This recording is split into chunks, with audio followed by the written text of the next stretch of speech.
Hello，先好啊！繼續同大家講下中年好聲音4，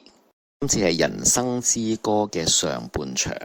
歌手同歌名同埋分數咧都喺畫面度見到啦，就唔多講啦。咁我都係呢，好快就見到張老師嘅評論片啦。咁呢，就主要我都係跟翻佢所講嘅一啲評論啦，同埋呢，我就唔會逐個講啦，我就呢揀我喜歡嗰啲講啦。咁呢，就based on佢嘅意見，有啲我就係同意啦，有啲呢就可能有另外嘅意見嘅，咁就同大家分享下，大家可以喺下邊討論下、留言下，同我傾下。先講個賽制呢，今次又分咗兩條路啦，好似人生之路咁樣，就進取區啦，同埋進取之路啦，同埋呢個平實之路啦。咁我就喺事前 Facebook 都有講到呢，就係其實係冇乜分別嘅，因為你就算揀進取之路，你攞唔到89分，你都唔會係立即淘汰啊嘛。如果佢真係立即淘汰呢，咁就真係風險高啦，同埋呢嗰個回報高。咁但係其實又冇分別嘅，你攞唔到89分呢，你就只係去待定區，咁其實都冇分別，同其他嘅選手一齊去比較，然後淘汰2人啫嘛，係啦。咁如果你本身都係高分嘅，咁你都唔使驚啦，你唔會係只係淘汰2人啫嘛。好啦，咁跟住如果你揀平實之路呢，你就要係 Top 4啊嘛，Top 4先至可以叫做自動晉級啦。其實嗰個自動晉級呢，只係着數在一邊呢，就係喺好早你已經好安心，只係咁解啫，唔使去到臨尾呢先至知道你會唔會被淘汰啦。咁如果你去唔到 Top 4，其實呢，你又係喺待定區，又係等最後嘅時候呢，就係去決定淘唔淘汰。咁其實真係冇乜分別嘅，其實兩條路呢都係攞嚟玩下，其實係搞下啲參賽者啊，等佢頭痛下，喺演出之前呢，俾啲難題棘一棘佢嘅啫，其實都冇乜大分別嘅。除非一個情況啦，就係咁好多嘅歌手都去揀咗呢個進取區，咁然後呢，得返4個人喺呢個平實之路嘅話呢，咁呢就自動成為晉級啦，因為一定係 Top 4啊嘛，係啦，係。如果咁樣即係好多人揀咗進取之路呢，咁就平實之路就有着數啦。所以因此呢，啲評判呢都係會手緊咗，就係因為唔想有咁多人可以咁容易去到89分，而變成係自動晉級咁樣。佢哋都係好忍受嘅，就係因為呢一個賽制啦，89分。咁89分呢，咁89分嘅多1分就係90分啊嘛，90分，然後俾5位嘅評判嘅平均嚟講呢，就係個88分。咁即係話呢，佢哋都會好堅守，好難俾到18分咯。係啦，即係會自己會覺得真係好好啦，佢哋先會俾18分，否則就係17分或者16分。就所以佢哋今次嘅準則就係將嗰個分界線定咗喺18分，咁就好少呢，好似以前嗰啲咁癲啦，有19啊，有20啊咁樣。咁其實反而好喎，即係我會覺得今次俾嘅分數係相對係比較係合理翻啊，唔係太過分高啊。好，咁首先呢，就第一個講美琪啦。咁美琪呢，就張老師就提到佢係個情緒係控制得唔夠好啦，因為佢本身唔係專業嘅歌手啦，係一個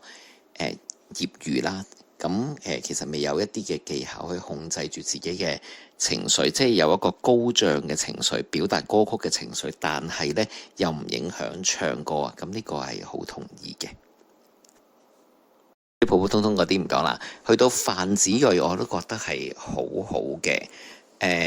即係已經係唔錯嘅。咁但係呢，我都同評判嗰個俾出嚟嘅分數有少少接近，佢都係低過鄭家星少少啊。我會覺得，因為個沙石有啲多啦，同埋呢就係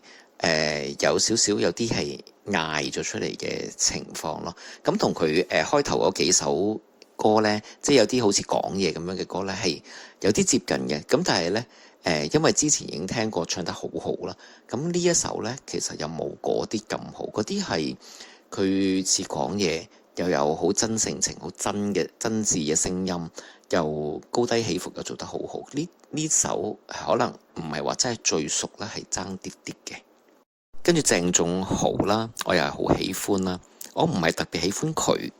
但係呢，佢唱一啲 rock 嘅歌，咁自揀 Beyond 嘅歌，即係揀得非常之好啦。我諗佢嘅揀任何 band 生嘅歌聽落咧，都應該係會唱得唔錯。佢都有話自己係唔會次次都揀 rock 歌，因為都想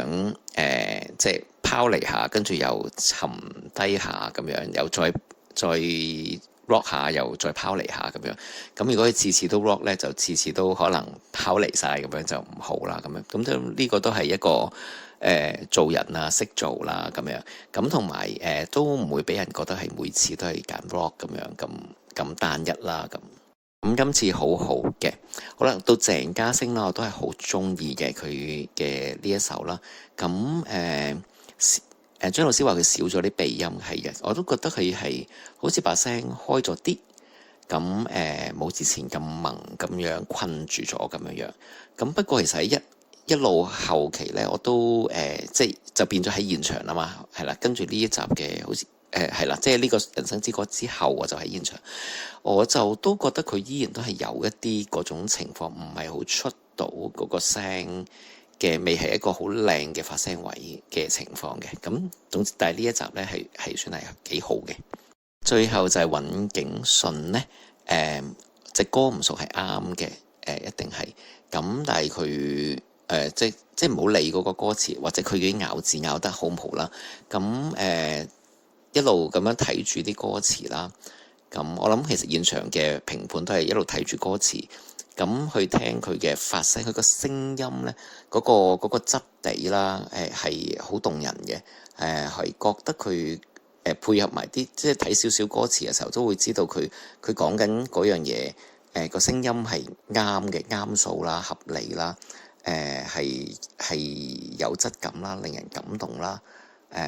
好好嘅，係啦，嗰個質地好好嘅。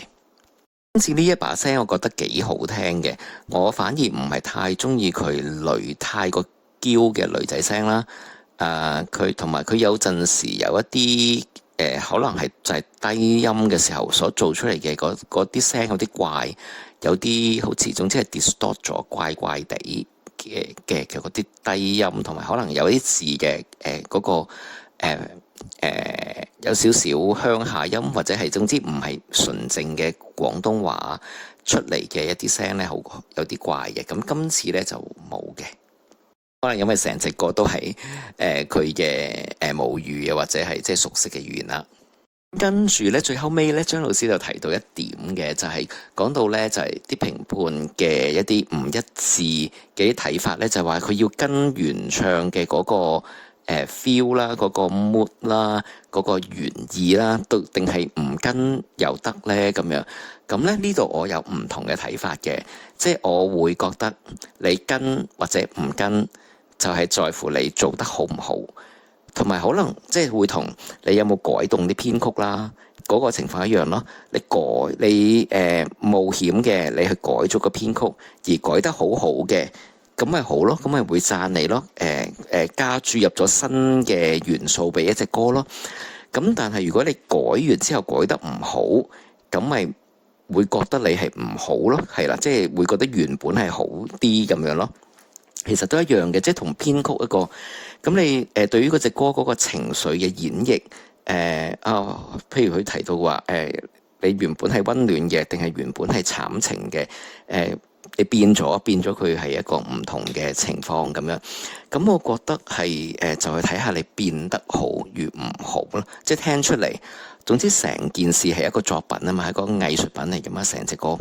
咁你聽完嗰隻歌，你覺得佢呢一個演繹，呢一種聲線，或者呢一種嘅編曲，配合埋嗰隻歌，配合埋個聲，配合埋成個現場嘅唱，